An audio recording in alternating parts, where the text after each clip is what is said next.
Hey, what's up guys? Houston here.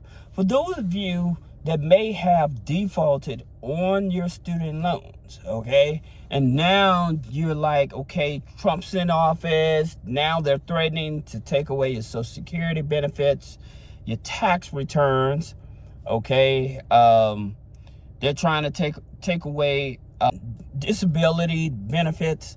Here's the thing about it. If you are on Social Security and disability benefits, they cannot take those. All right, that's number one. They cannot take away from your Social Security benefits. All right, it's the law. All right, I'm telling you, they cannot do that. However, here's the thing that you can do to help yourself. All right, if you defaulted on your student loan, okay, and you're on, say, Social Security disability, you do have the right, if you choose to, file bankruptcy. All right. Now, I do not encourage you to file bankruptcy. And there are cases where if it's a federal student loan, that yes, if you're on disability, yes, you can file bankruptcy. There are cases out there that have passed that allows you, if it's going to impoverish your lifestyle, then you can file bankruptcy. All right. However, I would not encourage you to file bankruptcy if you have established credit. Okay. If you have established credit, what I would do is, one, I would see in terms of what is my options, okay, beyond the bankruptcy for as a repayment plan, okay? And here's the kicker about this. They said if you already defaulted that you can't be on a payment plan. Again, that's not true. You can be put on another payment plan, all right? Again, you have to actually you may have to reach out to an attorney or the people that's making the arrangements. But you can be put on another payment plan. You may not be able to get a second deferment, but you can be put on a payment plan, okay, going off of your income. Now, here's the thing I would tell you. If you defaulted, and see, this is what's going to expose this whole student loan education thing. What happened is, in reference to when you default, all right, or when you're issued a student loan, okay, a student loan cannot be issued without an insurance policy, all right? Any type of loan issued that's charging interest, okay, cannot be issued without an insurance policy. So when you took out that student loan from the federal government, they took out premiums to pay off the loan. So you know that $25,000, $30,000 student loan that you got, and they said, well, this is all the origination fees and stuff. Your premiums are in that origination, okay? And so what that means is that there was insurance, and this is why the federal government, Sally Mae, right?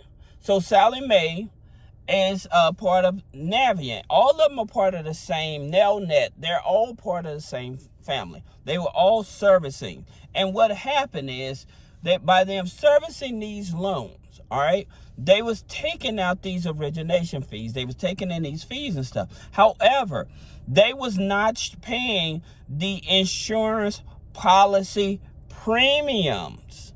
This is why the government got rid of them, because they was pocketing the money. You were charged origination fees that includes your insurance premiums. This is the reason why I continue to tell people, stop asking for contract, okay? Stop asking for the original contract. Well, I'm not going to pay if I don't see the original contract when it comes to student loan. Stop asking for that. Do not ask for that. Forget that. You want the accounting record. Okay, so the accounting record is going to state in terms of the original loan. It's going to state in reference to the origination fees, all the fees they charge. And I promise you, if you get the accounting records, if they cannot provide you with the accounting records, you can petition not only to have it taken off of your credit, but also thrown out, because they have to have the accounting records to show where every dollar of the loan went. There's no, oh, we gave you 35, we approved you for 35, but we took out 5,000 and that's none of your business. Nope, it doesn't work like that. They have to show proof in terms of where did every dollar go. And again, even if you said, no, I don't want insurance on this loan, they could not issue that loan without having insurance. So they tied it up in the origination fees. That's the reason, again, and I'm going to say this to the top of my lungs. You should not be asking for the original contract. Scrap that. You don't need the original contract. You're going to request the accounting records of your student loans. The accounting records of your student loan. This is the reason I tell people with the federal government, where a bank like Wells Fargo, if you default on a loan, it doesn't have the same protection for number one. However, if you default on a loan, then you're going to be dollar for dollar, right? That means that you just paying back whatever the amount you paid, plus whatever interest they charge. However, with the federal government, for every dollar that you pay back, they're making two. Because of one, they have the insurance policy that had paid their loan off when you defaulted on it. Again, people are not aware of this. Many people, and I've been telling people this for years, the origination fees is where they take out the premiums to cover the loan in case you default. People do not give you money for free. Please understand that. People are not giving you money for free. They have a higher chance of you defaulting and cashing in that insurance policy versus you paying that loan off. Why do you think they give you such a long period? Why do you think when they say you default and then after you pay so much of this, we're going to forgive the rest? They're not forgiving the rest. The reason what they're doing is the insurance policy has paid off a portion of that loan or paid off the majority of that loan. And they're still hunting you for the remaining of it, or charging you for that loan at the same time that you defaulted on. I'm telling you guys, you're being manipulated in terms of when it comes with this student loans. Keep in mind, tax returns, yes, they can take those. But I'm gonna tell you how you can get around the tax return thing. If you file exempt for 3 to 4 months, that'll stop them from taking the maximum amount of income taxes out of your check, right? So that money automatically goes to you for the first 3 to 4 months, all right? So now this is going to lower what your tax return is going to be. More likely, you're probably going to get a very small tax return. However, you got to keep all of your money up front. So if they take a couple $100 versus a couple $1,000, it doesn't matter because you got to use that money throughout the year. This is something that people are not aware of. I'm telling you. So if they, in reference to garnish wages, okay? Now, they can only garnish wages if you're an employee. However, if your employer decides to turn you into a 1099 worker, now you are an independent contractor. So if they put you as an independent contractor, they cannot tax that independent contractor wages. So all of those wages are going to go to your separate entity.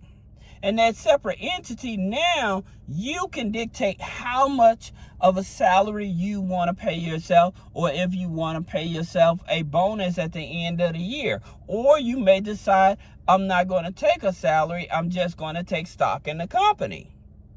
So here's the thing about it. Every aspect of what they're trying to do as far as these student loans, if you defaulted on these loans, you have options. All right.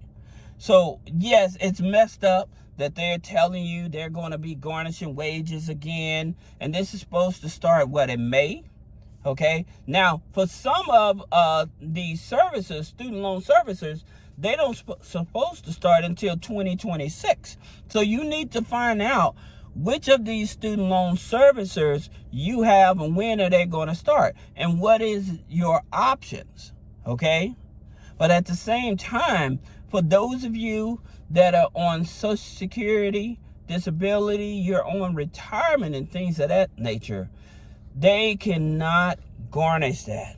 That's under a separate government entity. They cannot just pull this out of the air and say we're going to garnish these wages. Even if, unfortunately, if you have restitution with the courts, okay, it has to be assigned through the courts that, okay, this is the amount. However, they have to actually do a financial compromise to see what it is that for your expenses versus your overhead, or basically your expenses versus your income, to determine how much that you have to pay. Okay? They cannot put you in the poorhouse. So I know it's frustrating and very scary for many of you all, but I'm telling you, if you want to find out what's going on with your student loan, you have to demand the accounting records. Do not ask for, let me see my contract. Stop asking that. You don't want the contract. You don't care what the contract looks like. Don't ask that question. You want the original contract, okay? Not the contract, but the accounting records.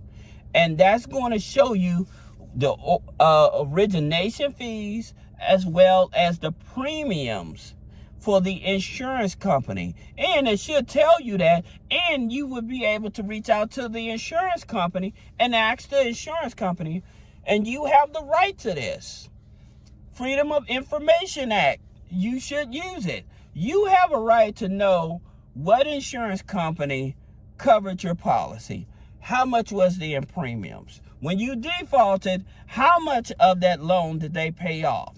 Then, if you find out that the government had been serviced by the insurance company and paid a portion of your loan off, or even paid it off, now you can sue the federal government for extortion.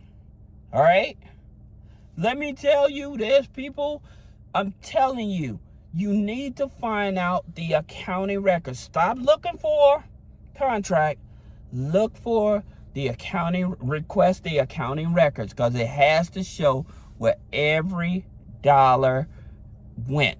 That's the reason they have forensic auditors that actually tells where every dollar went.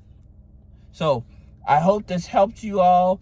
If you have questions about business credit funding, personal credit funding, removing negative items. Now, I would tell you one other thing. Let me say this here.